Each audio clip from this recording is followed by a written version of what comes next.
Oi, tudo bem? Continuando a falar sobre minha vida de leitor, hoje gostaria de trazer mais um trecho desse livro do Gabriel Périssé sobre o elogio da leitura. Ele vai falar de algo aqui muito interessante, que é a leitura total. O que é você fazer um texto, fazer uma leitura total de um texto? Extrair o máximo daquilo, né? Saborear o texto, eu uso muito essa palavra. Sentir aquilo que o autor quer trazer para nós e ao mesmo tempo assim experimentar, né? Assim emoções, alegrias, uma leitura também que te faça pensar na sua história, como você está vivendo. Então são coisas assim que abarcam a vida do leitor. Não é apenas um livro, mas é um livro que deve nos transformar.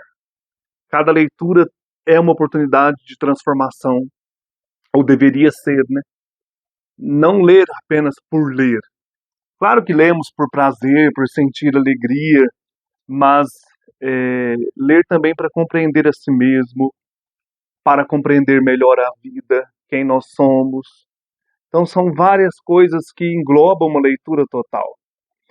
Aí ele começa esse trecho aqui, está bem no início do livro, está no capítulo 1 ainda, eu vou percorrer algumas páginas desse livro aqui. O capítulo 1 chama Primeiros Elogios. Então ele começa a dizer, um elogio à leitura total. A necessidade de sermos leitores para a vida toda e leitores da vida em todos os seus aspectos, né? Ler para a vida inteira e ler a vida inteira, né? No sentido de nunca deixar a leitura, né? Nunca deixar essa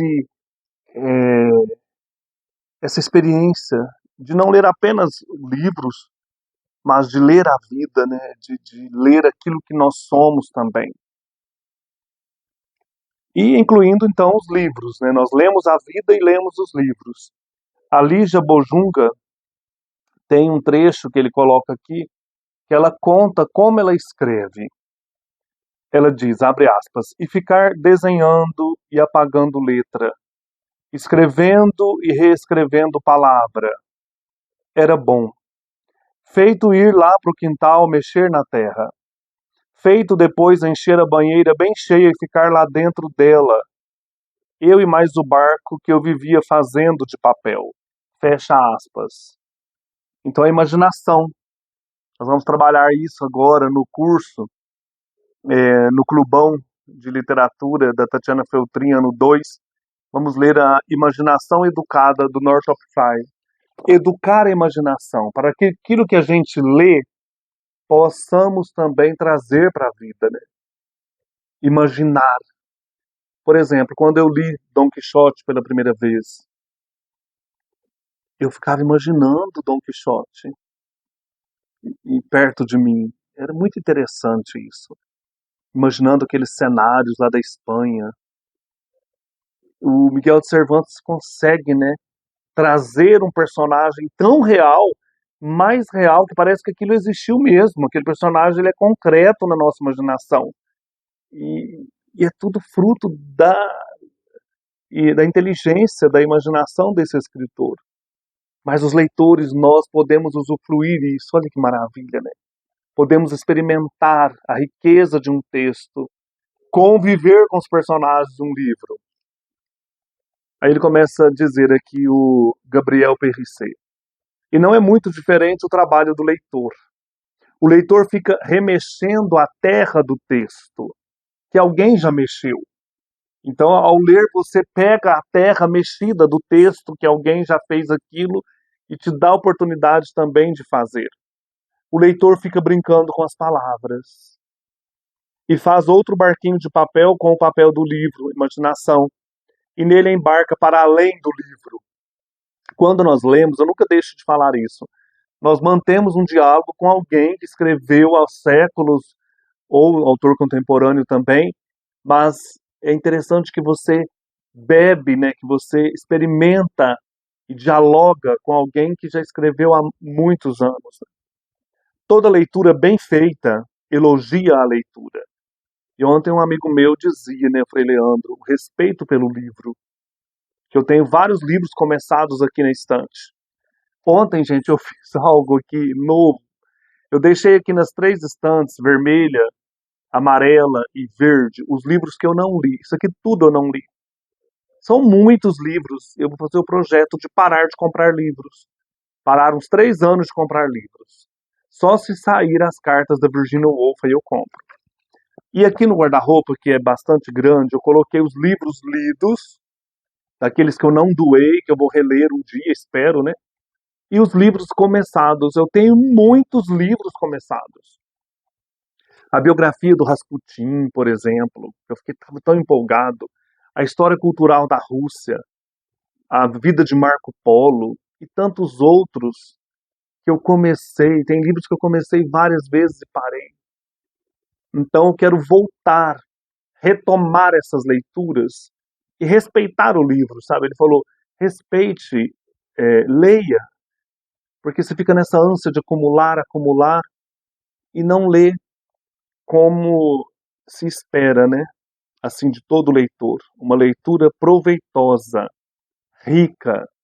Então tem todo um mundo aqui para navegar, né? Todo um mar de letras, de livros que eu quero descobrir ainda. Então ter esse cuidado de ler com mais amor, né? Com mais dedicação.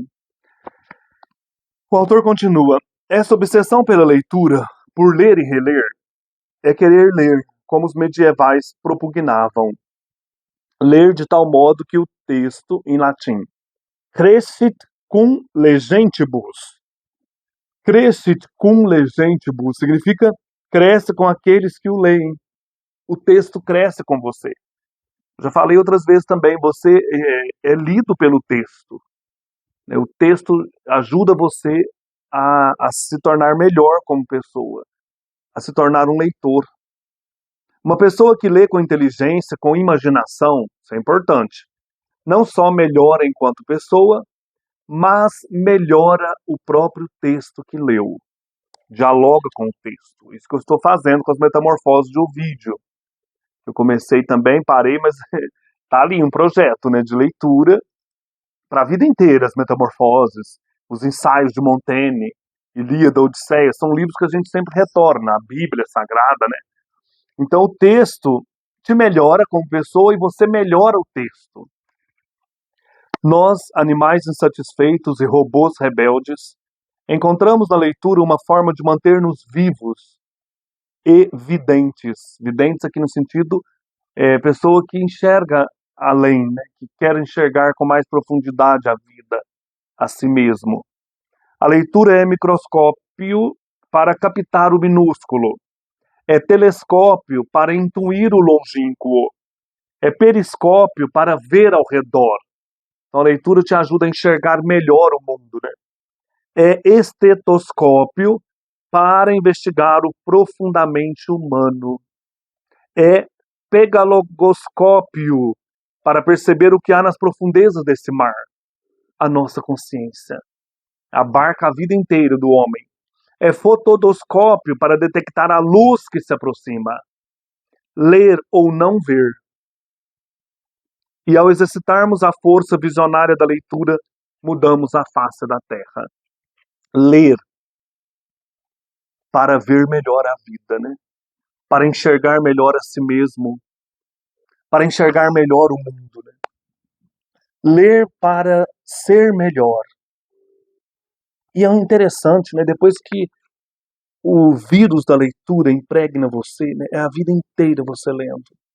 Você está lendo sempre o ambiente, você está lendo o universo, a natureza, a vida, as pessoas, os animais, a si mesmo. Ler no sentido produtivo de conhecer melhor, né? Ler para conhecer, para se conhecer, para amar. Eu não me imagino sem leitura. Não consigo me imaginar sem esse prazer da leitura. E mudamos também a face dos textos ao lermos. O autor aqui vai falar do Machado de Assis, por exemplo. Podemos aperfeiçoar o texto de um Machado de Assis. sem cair em pretensões estúpidas. Se soubermos capturar nesse texto uma verdade, uma resposta que Machado deixou ali dentro, possivelmente sem querer. Machado produziu, sem saber claramente, uma resposta em virtude da combinação de palavras que ele executou. Tal resposta virá à luz quando soubermos, lendo Machado, ouvir a pergunta associada àquela resposta. Que pergunta está atrás daquilo, que o autor escreveu? E muitas vezes não é nem o que o autor quis dizer, mas é para nós. O que eu estou encontrando nesse texto? O que esse texto fala para mim? Evidentemente, Machado e todos os outros escritores serão sempre os principais responsáveis pelo que escreveram.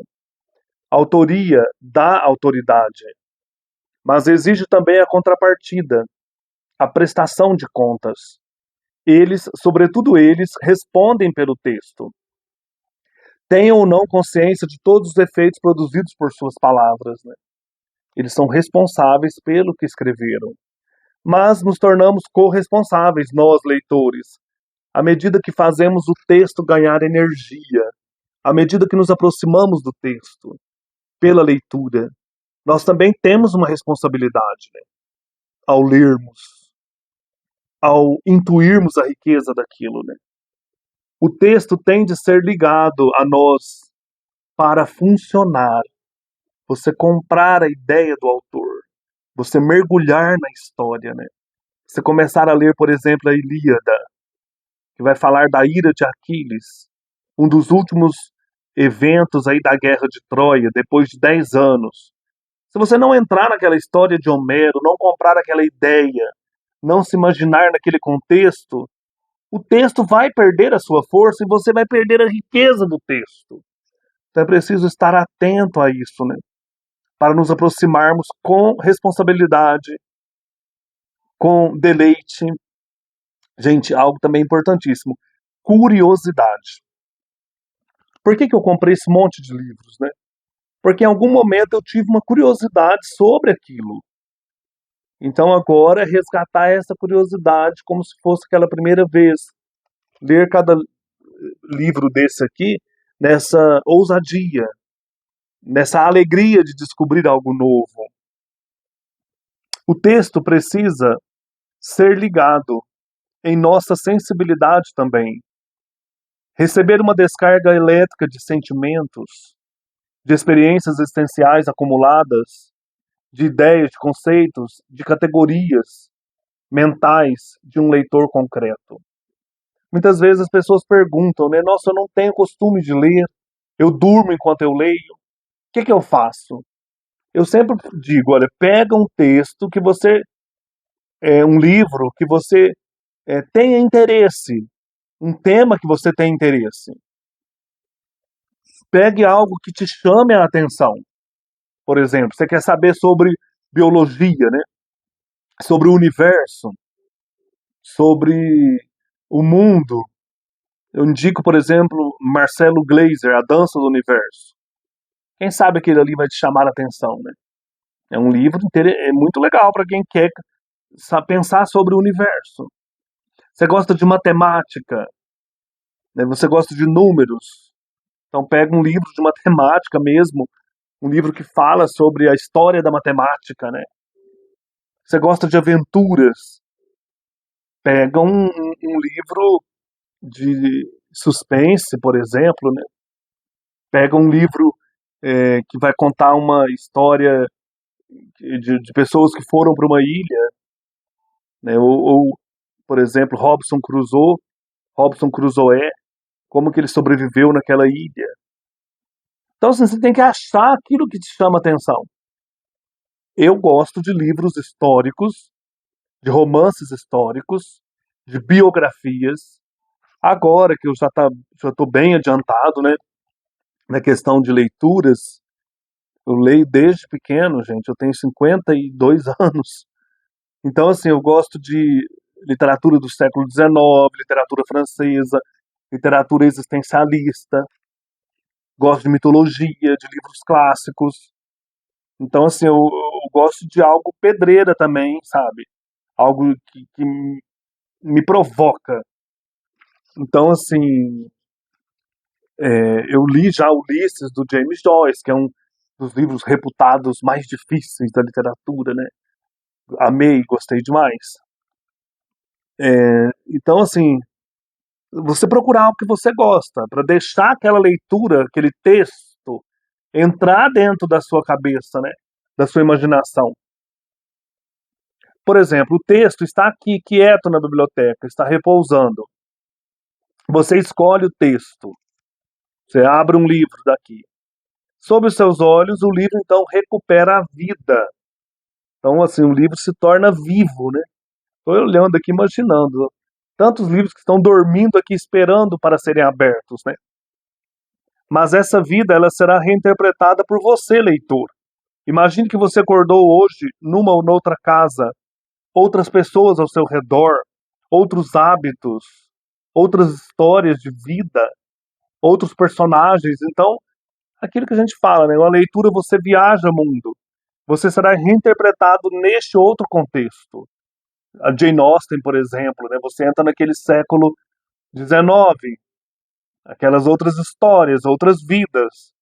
Cada leitor recontextualiza o texto que lê. Recontextualiza. Pode ser uma frase curta, recontextualizada essa frase, você faz a frase alcançar uma dimensão que provavelmente deixaria o autor da frase admirado. Eu li esse ano, reli o Juan Rulfo, a história do Pedro Páramo, um dos grandes livros da literatura mexicana. E lá encontrei uma frase que, claro, passou despercebida na primeira leitura, como o livro também passou despercebido. Eu não gostei muito da primeira leitura, mas dessa eu amei. Um dos personagens diz lá, eu guardo a minha dor num lugar seguro. Então essa frase ela foi recontextualizada em mim ao pensar na perda que eu tive, né, há 2 anos do meu cachorro Pedrinho.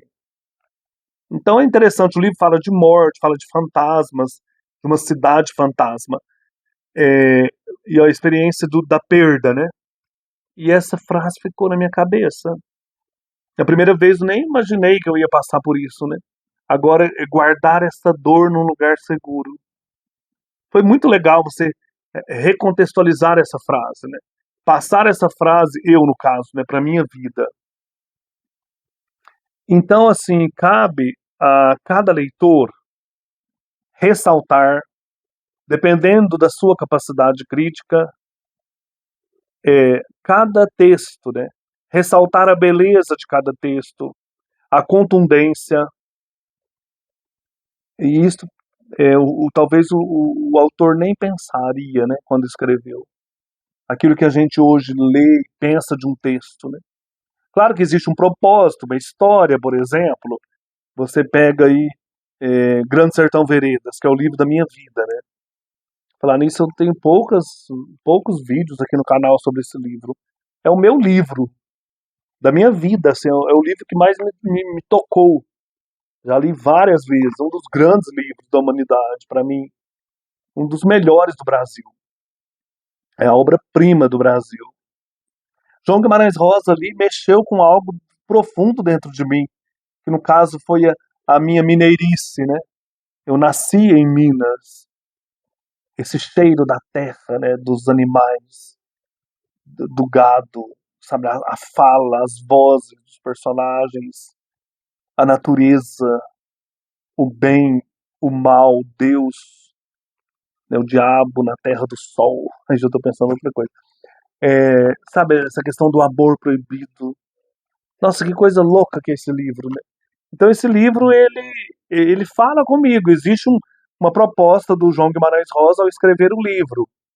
Contar a história do Riobaldo, envolvido com o jagunço de Adorim, nas terras do sertão de Minas e do sul da Bahia.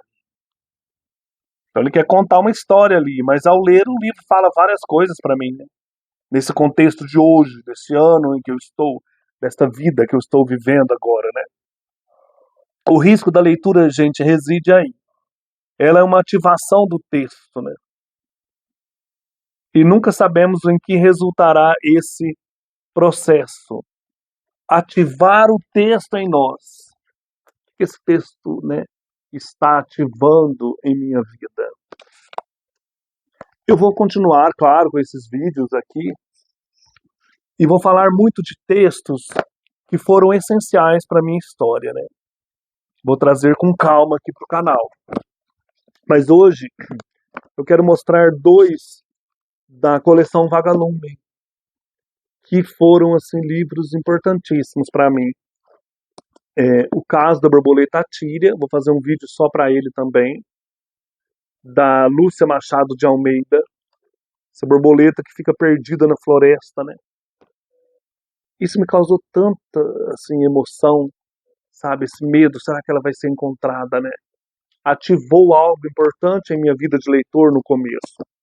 A Ilha Perdida, da Maria José Dupré, que também já apareceu aqui, já mostrei esse livro, agora nos livros novos, né, vou fazer um vídeo também. A Montanha Encantada, Maria José Dupré, vou reler todos esses livros e trazer aqui para vocês. E o Éramos Seis, também da Maria José Dupré. Esse nome, Maria José Dupré, ele já é para mim uma poesia, de tão bonito que é, né? De trazer tantas lembranças, de reativar tantas memórias importantes. Então que vocês também tenham livros apaixonantes, e vocês sejam apaixonados pela leitura, né? E possam viver vidas intensas através dos textos que vocês saboreiam, que vocês descobrem. É interessante demais viver essa vida e viver outras como leitor. Ser um leitor assíduo e gostar de ler. Eu digo que minha profissão é leitor. Sabe, assim, o meu ser é leitor. Gosto demais dos livros, gosto de ler, gosto de navegar, né, por esses mares das leituras, mares nunca dantes navegados. Leituras maravilhosas, né, que nos levam para o crescimento e para a vida. Nos levam a atravessar a vida com mais coragem e sair humanos do outro lado, né? Então é isso, gente. Um abraço e até mais.